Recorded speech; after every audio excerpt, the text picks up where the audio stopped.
Hi everyone, Stepan here. In this video I'm going to show you 4 setups you can use to fight the Ruy Lopez or the Spanish opening. 3 of them are extremely aggressive, 1 of them is extremely defensive. So I'm going to give you a choice of just how you can irritate Ruy Lopez players. So I've been building my e4, e5 repertoire recently. I'm planning to include that in my tournament repertoire, and I was trying to come up with ways to avoid the main line Ruy Lopez positions. That being said, you can consider playing the main lines. The normal closed Lopez lines like the Breyer or the Chigorin or the Zaitsev are all fine. You can also choose the open Spanish played by Karpov, Korchnoi, and so on. But the 3 you will see here are, 2 of them are very offbeat. 2 of them are sort of main line, but they avoid Ruy Lopez setups. They avoid normal Ruy Lopez ideas and normal Spanish patterns. So the player with white who wants to play 25 moves in the Breyer or the Chigorin is not going to be able to do that regardless of which one you choose. So let's start. This is the Ruy Lopez. Black plays knight c6, white plays bishop b5, and now there are a ton of ways to play this position. The most common way is to go a6 and enter the main lines. You can also choose the Berlin, which is the 4th option I'm going to give you, and I'm going to explain exactly why. But let us start with what is probably the least sound of the 4, although almost equal according to the engine. You're not risking much. The Jaenisch Gambit, or the Schliemann defense, you can call it whatever you want. It starts with pawn to f5. Now, you're avoiding everything with this. There is no mainline Spanish theory from here. White needs to know exactly what they're doing or they are going to lose. In this video I'm going to be focusing on ideas, not so much on the opening theory. So I'm not going to give you 25 moves of theory for each line. I'm going to try to explain what the point is. So by playing f5, black is threatening white's center, threatening to take on e4 in some cases. But more importantly, black is going for very rapid development and pressure down the f-file. Long term, we plan to castle kingside in 99% of the lines, where our rook on f8 will be lined up with f2 with the knight on f3. Once this pawn moves, the bishop will be open. This bishop already has a way out because we played e5, and the knight is most likely coming to f6, putting pressure on these 2 squares. In many ways, this is similar to the Latvian gambit, but it's sound. So white has a couple of options. Let's go over the worst option first. Taking the pawn is bad, and black is better. So if you are below, let's say 2000 online, you could see e takes f5 a lot. It's a very bad move. Black has, if you turn on the engine, minus 0.3 advantage, which is huge considering that the Jaenisch Gambit is not an optimal opening. So how do we continue? We go e4. If this knight moves away to one of these 2 squares, we take it. If it goes to d4, we take it. If it goes back to g1, then, okay, we must have achieved a lot. This is, even knight g1 is almost losing for white. So white only has 1 move, queen e2. Queen e2 pins the e-pawn, prepares and prevents black from taking the knight. So we have to reintroduce that threat, queen e7. Once again, if knight d4, we take it, knight g5 or knight h4, we take it, knight g1, once again bad. So white again has only one option to stay in the game, eliminate the knight, the defender of the d4 square, in order to play knight d4. So bishop takes c6. Now this is already a big concession. White has given up the bishop pair, the light squared bishop, and if you know the Spanish, you'll know that this bishop usually ends up on c2, and black has trouble defending the king side, let's just say that. So the fact that this bishop is gone is huge for black. Black should take with the b pawn. The reason for that is you want to go d5 at some point, solidifying your position. Knight d4, of course not d5 now, hanging the c pawn, but just continue developing, knight c6.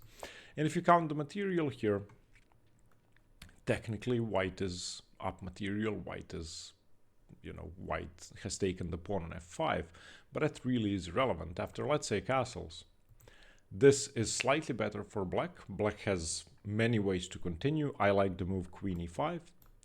I like the move queen c5, preparing to go d5. You can not castle at all if you wish so. You can play, for example, queen to c5 and after c3, or let's say, I don't know, knight b3, which is also fine. You can take on c2. If c3 first, defending the knight, then we can go a5, preventing b4. Let's say white tries to break down our pawn, bishop a6. Look at how all the pieces are working. And ultimately, when we develop the rest of our pieces, we can also consider bishop d6 and castles kingside. There's going to be a ton of pressure on the f pawn. So taking the pawn is not good. Taking the pawn is, even according to the engine, advantageous for black. A very rare move that's almost never played is winning the e-pawn instead of the f-pawn. So if black plays bishop takes c6, dc6, and then takes on e5, excuse me, if white does that, then once again, black is perfectly fine. I would say, practically speaking, slightly better. The engine says equal. The reason this is great for black, in my opinion, is queen d4. The knight has to go to f3, and now we simply regain the pawn, queen e4 check. And our bishops are wide open. We have, you couldn't say we have a lead in development, but we have very easy moves moving forward. We can play bishop d6, bishop d7, castles queenside, and continue with the kingside pressure. I have created a theme on Nocti where you can practice the anti-Spanish setups against a human-like AI and basically have a sparring partner. You can select the difficulty level and pretend that you're playing a player of a certain rating in a setup you're trying to learn. That's way better than learning 25 moves of theory or reading books. It's transferring knowledge into a skill by practicing immediately. So you will find the link to this theme of mine in the description below and in the first comment below. So I've created several topical positions, and what you can do then is you can play them out against Nocti. Of course, you can add more elements to your theme. You can have as many as you want. You can, let's say, add an element, put an FEN, then you will get to select Nocti's strength and you will get to play. Okay, so let's play out the position if white takes on c6 in the Jaenisch Gambit, the one we just had a look at. So the last few moves were bishop c6, dc6, knight c3. Okay, we know that we take on e4. Nocti is going to give you immediate feedback, so it says fe is okay. Okay, now we go knight f6. Blue is very good. All right, queen e2 is the best move, I know that. Okay, so bishop g4 here. Pins the knight, prevents knight e5. Now if knight f6, okay, what do we do here? What do we do here? I don't really want to go bishop d6. But then again, I would like to develop. I would also like to castle queenside, if I can. I'm guessing bishop e7 is fine. Yeah, let's go bishop e7. Because then if bishop takes, then I have bishop takes, and knight e5 still doesn't exist, and I can quickly castle and put... okay, castles has to be correct here. The only question is, what do I do? Wow, takes, really? Oh, there's queen c4. Oh my god, I have to take with the rook. If I take with the bishop, queen c4 wins my bishop. This is why I like playing against Nocti. It's going to try to trick you like a human. This is just... Okay, I have to play rook takes. Now queen e5. But I still have bishop d6. Okay, still plays queen c4. This is forced. I have to save my bishop. Yeah, now I lose my pawn. I lose my pawn. Is there any compensation here? Maybe e4. e4, queen e4. Oh, e4, queen e4, bishop d5. Nice. And then if queen e7, then queen e7, rook e7, bishop f3, no, that's not good enough. Man, okay, so probably bishop g4 again. Same threat, same idea. If queen takes, then bishop takes. Yeah, a repetition. Okay, I propose a draw, Nocti.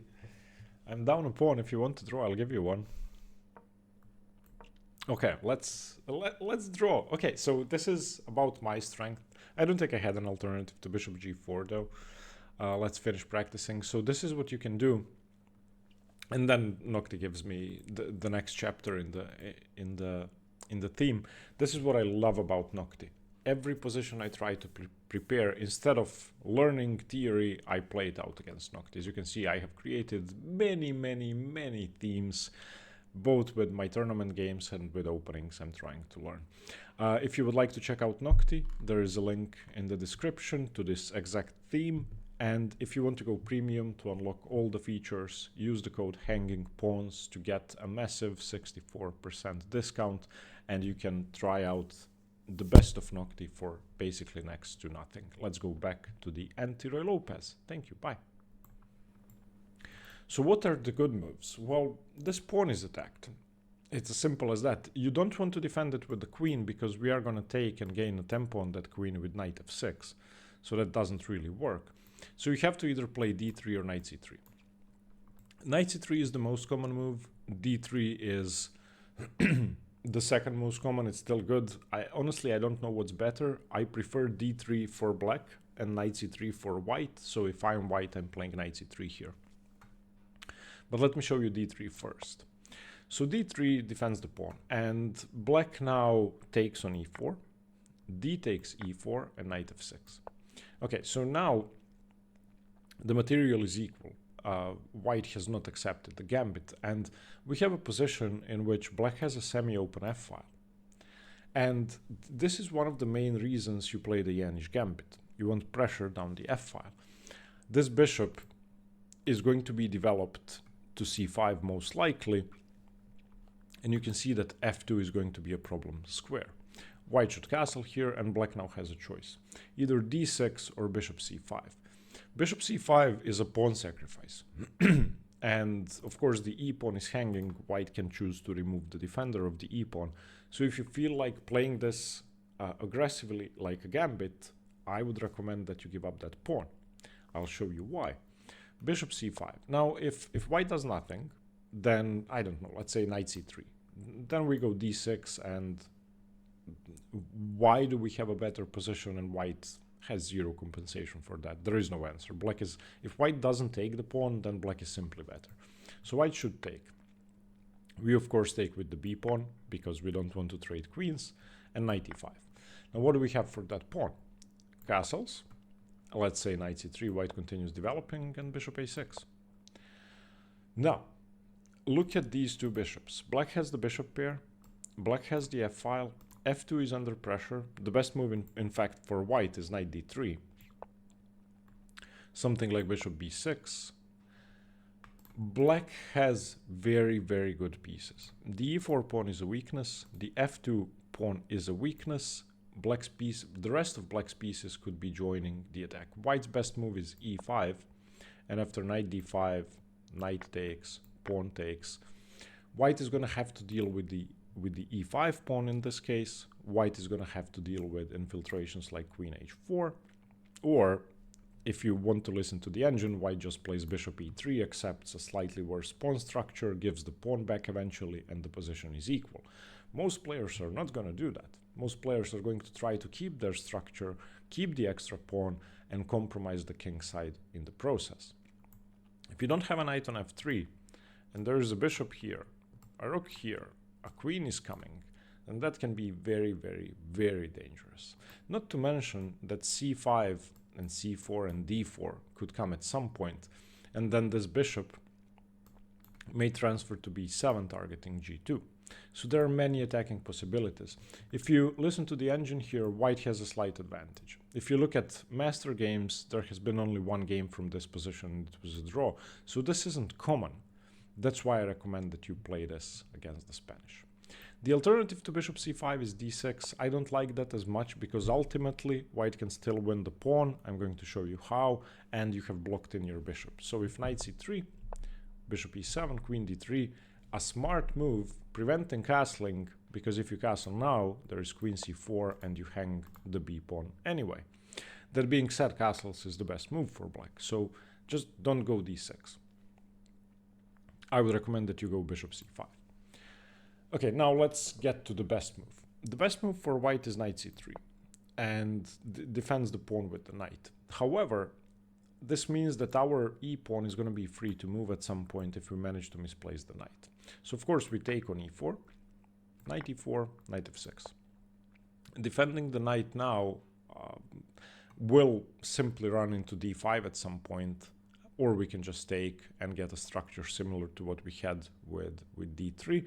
So white usually takes, queen takes of course, and queen e2, putting pressure on the e-pawn. Now, we don't defend that pawn. If in this position you go d6, you are practically losing because of d4. You have to be very careful not to play d6 because this pawn is pinned, you're going to lose the pawn anyway. So there is no point in playing d6. Instead of d6, we continue developing and once again invite white to give up the bishop on c6 to win the e5 pawn. This is the reason white plays bishop b5 in the Spanish anyway, so may as well let them do that. So bishop e7, and again, if white doesn't take, we're going to castle and it's going to be too late to take that pawn. So for example, I don't know, let's say c3, castles. Now, if white does the same thing, if they take with the knight, it's slightly more aggressive. I would definitely choose black here. So taking immediately is best. So takes, b takes, knight takes e5, white wins the pawn, castles, castles. So why have we given up the pawn? Once again, bishop pair, pressure on f2 and the open f-file, and most likely, if white develops normally, we are going to get enough compensation for the pawn by simply overwhelming the king side and threatening or forcing white to concede. The engine says this is equal. So you aren't really risking that much. By the way, I like the move bishop d6 here. It just makes sense to me. Okay, so that's the Jaenisch Gambit. You're avoiding a lot of mainline Spanish theory. Now, something really offbeat, the Gajewski Gambit. This was named after a Polish GM, Grzegorz Gajewski. It's a very, very rare opening. This has been played maybe 50 times on top level, because if you think about it, it makes no sense. But I'm going to explain why it does make sense. And since then, it has been played by very strong players. Carlsen has played it several times. Caruana has played it. Leko has played it. So it makes sense. Now, we are going into the mainline Spanish positions. We're not playing f5 immediately, but we will surprise white a bit later on. I'm not going to explain how and why the moves are played to enter the closed Spanish. You can watch my Ruy Lopez series on that, but this is just the main line, one of the main lines, and we are basically going to get this position in which black plays d6, white goes h3, and the game continues. Another opening I'm going to show you just after this is d5, the Marshall attack, which is more aggressive than the Gajewski Gambit, but it's closely related. And I would like to point out the difference between the Marshall and the Gajewski Gambit, because they both involve the same move, playing d5, sacrificing a pawn. Now, one nuance which you need to bear in mind is that in the Marshall attack, the knight is on c6, so e takes d5, gains the tempo on the knight. And white has more options and black's options are limited. In the Gajewski Gambit, this knight isn't going to be on c6. Bear that in mind. In the Marshall Gambit, black doesn't waste time playing d6. Black plays d5 straight away. In the Gajewski Gambit, black plays d6 first. saying, okay, we are going to be playing the normal closed Ruy Lopez lines, normal Spanish lines, you get what you want, but no. So h3 by white, and in this position you get to choose between knight a5, the Chigorin, knight b8, the Breyer, you can play bishop b7, you can play rook e8, you can play knight d7, you can play h6, you can play bishop e6. There are many moves to enter the normal closed Spanish positions. We are going to start with the Chigorin, and after bishop c2, if you know the Chigorin, you will know that c5 is the only move ever played on master level, and c5 is the theory, and everybody plays c5. So you can imagine how surprised white will be when you don't play it. You play d5. This is the Gajewski Gambit. It's the combination of a Marshall Gambit and the Chigorin breaking through the center in a position where our knight isn't hanging. So, what is the point of this? Well, first of all, this pawn is hanging. This pawn is hanging.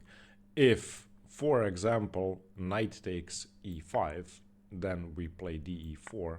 And if white tries to regain that pawn, they have to give up the bishop pair. And after knight e4, rook e4, we can simply go bishop f5.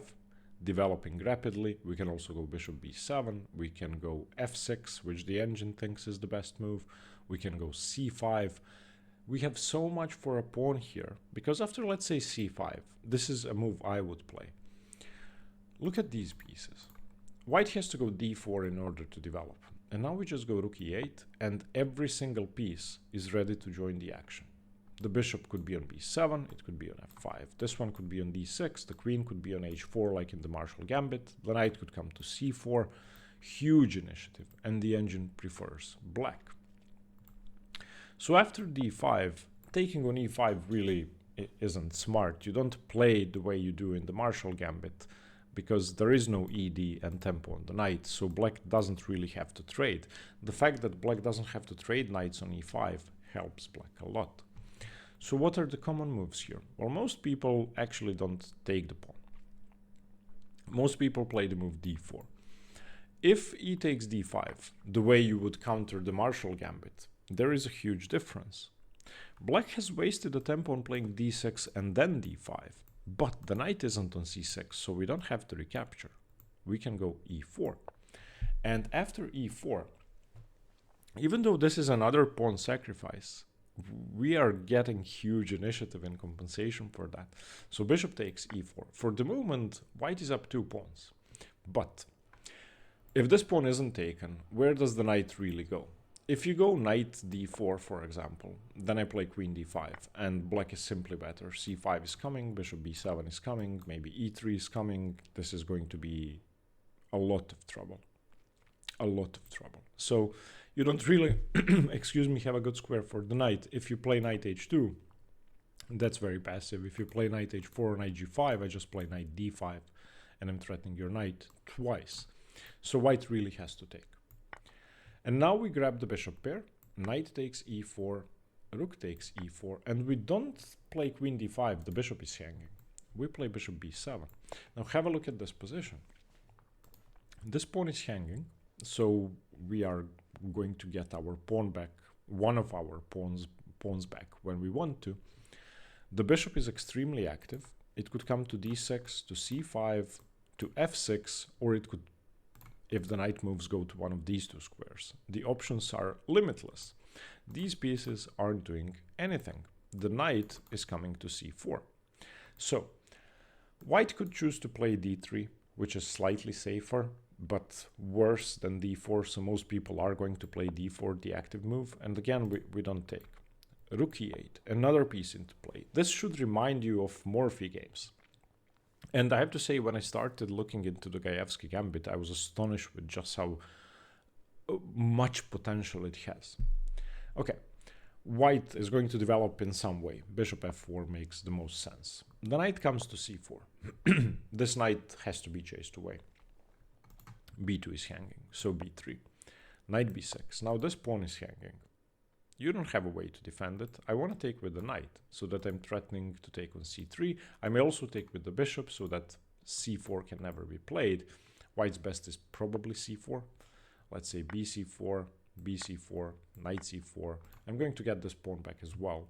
The material is going to be level, but I have the bishop pair, and you have an isolated pawn on d4 for no reason. This is why most people don't take the pawn. This isn't the Marshall Gambit. And the fact we are playing something similar to the Marshall Gambit, I think would confuse most Spanish players who aren't experienced grandmasters. So you're playing for an element of surprise, but you're not risking much because the position is perfectly sound. Now back to the main move. Most people do play d4. Okay, people play d4 because it's the best move. Grandmasters play d4. If you turn on the book on Lichess, this has been played about 3,000, 4,000 times. The majority of the people have taken on d5.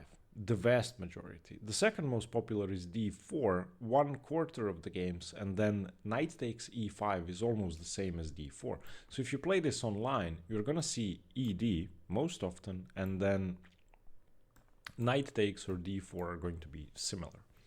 So why is d4 the best move? Well, d4 challenges our e-pawn with a pawn, threatens to gain the same sort of tempo we gained with d5, and c3 has been played, so d4 is the most logical follow-up. Now, we have to do something, we have to react. We cannot keep this tension because the pawn on e5 is hanging. The best move is de. Now, if bishop e, for example, I don't think this has been played that much. There isn't a single master game. It's pretty bad for white. There's no reason to give up the bishop pair. Online people have played it a lot, but it's just bad. So takes, rook takes, and now we can take on d4. And why does black have the bishop pair? There is no compensation. The engine says black is significantly better, and I think that must be true. So bishop takes e4 is simply a bad move. So de4, and again, white cannot move the knight somewhere stupid, so knight takes e5. And now what do we get? Well, we get to break the center once again. We get to undermine the knight, c5. There are other moves in this position, but I think c5 is the most promising. White needs to continue developing, bishop b7, for example, knight to d2, rook to c8. Every single piece we have is very good. We are attacking the center. We have excellent pieces, and I would say we have a safer king. If you listen to the engine, this is plus 0.5, so a slight advantage to white, but this is the best line white could have chosen, and black still has tremendous chances. So the Gajewski Gambit would be my go-to weapon against the Spanish if I wanted to avoid the main lines. Firstly, it's similar to the Marshall. Secondly, it starts as a Chigorin, which Spanish players are used to, but it's neither one of those. It's something very, very different, very, very aggressive. Now, the last few minutes, I want to show you the two weapons that are main line, so most likely people aren't going to be surprised. So once again, we are in the main line Spanish, and we are now looking at the Marshall attack. In this position, if you remember the Gajewski Gambit, the game continued d6 and so on and so on. The Marshall Gambit is d5. Now white has many anti-Marshall lines. White doesn't have to play c3. White has anti-Marshalls with h3 or a4 or d4 even. But if they go c3, which is the main move, d5 is the Marshall attack. So what's the point? Well, we are gaining huge initiative for a pawn. ed, of course, is the best move here because the knight is attacked. Black doesn't have the option to go e4 like in the Gajewski. The knight isn't on a5. So knight takes d5 and knight takes e5. Black has won a pawn. We take, rook takes, c6 defending the knight, d4 and bishop d6. And very famously, Frank Marshall has prepared the Marshall attack named after him, has been preparing it for 10 years. When he finally played it against Capablanca, he lost. So this is an infamous opening, based on the way it started. But since then, I would say that most Ruy Lopez players have been trying to avoid it. So on the top level, you see anti-marshals all the time. You rarely see a marshal attack nowadays. Okay, the rook's attack that needs to move. So rook e1, and now queen h4. And I think the point is very obvious. Two bishops, a knight coming into the game, the queen on h4, an immediate threat of queen takes or bishop takes. White is losing if that's allowed. So g3. Queen h3. Now there is another very, very serious threat. We want to go bishop g4 in many lines and do stuff like this. So, and I'm not going to go into the marshal theory, because you can learn that on your own. It's highly likely that white, if inexperienced, is going to get confused. I'll show you how a 2100 player lost a game in a league game I was actually watching a few years back. I actually had that score sheet. It's not even my game. So white played knight d2 here, which seems like a reasonable move. I mean, the plan is if bishop g4, you go f3. That this just doesn't work. Black played bishop g4. White played f3, and black is winning. Bishop takes g3. Now, I mean, if you don't take, I'm going to mate you. I don't know what else to suggest. If you go queen e2, I'm going to go knight f4. So this bishop has to be taken. Queen g3 check. King h1. Okay, king f1 could have also been played. And now knight f4, threatening mate. So how do you defend? Rook e2, the only sensible defense. Of course, rook g1 fails to checkmate, queen h3. So rook e2, knight e2, queen e2, still defending. And now simply rook a8. You cannot defend with queen g2 because of rook e1, mate. So queen f1, the only move. And after the next move, white resigned, bishop h3. You cannot prevent queen g2 mate and rook e1. It's just over. That being said, black could have also played rook e1 on the previous move, but this is more precise. And white is absolutely busted. So on queen h3, there are still 20 moves of theory here. White plays bishop e3, and white is perfectly fine. After bishop g4, queen d3 is played, and if you try, if you try in this position bishop to f3, then queen f1 simply defends. That was the point behind queen d3. But that's the only good defense. That's the only good defense, and you have to know that. Black is equal if white plays the best moves. You're not risking anything. So the surprise factor is not there with the marshal attack. People know that it exists, but it's still extremely hard to play as white. If I play, I have started playing the Spanish in tournament games. You know that. I played one in my last tournament. I'm going to be playing anti-marshal lines. I don't want to deal with this. Now finally, the Berlin. I'm not going to go into any theory here. Any theory. The reason I wanted to suggest this as an anti-Spanish, anti-Ruy Lopez weapon is because it's so irritating that most people are going to hate you for playing knight f6. Why? Because they don't get to play their normal Spanish ideas. If white castles, you're going into the infamous Berlin Wall endgame, where the queens are traded off, and black has the bishop pair, white is playing for a kingside pawn majority. If white wins, white makes a queen on the king side. If black wins, it means that black managed to launch a successful attack. In practice, though, these are likely going to be a draw on top level. On our level, it could be anything, but it's very, very hard to play against this. That being said, white doesn't have to play castles. If you remember the only Berlin game I ever played in a tournament game, I went for an anti-endgame position. I played an anti-Berlin with d3.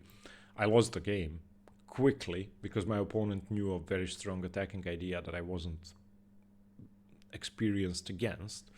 So I lost the game, which goes in favor of black in this position. So if you want something that's not sharp, if you want something solid that's going to avoid 25 moves of mainline closed Spanish theory, play the Berlin.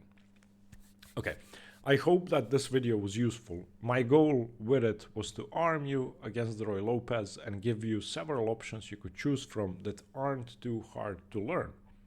I would say the marshal is the most difficult, and if you encounter someone who knows 20 moves of theory, then okay, it's going to be equal. But it's not that hard. It's way easier to learn the marshal or the Berlin than the closed Spanish. Thank you for watching. Please let me know what you think in the comments below, and stay tuned for more chess. Bye bye.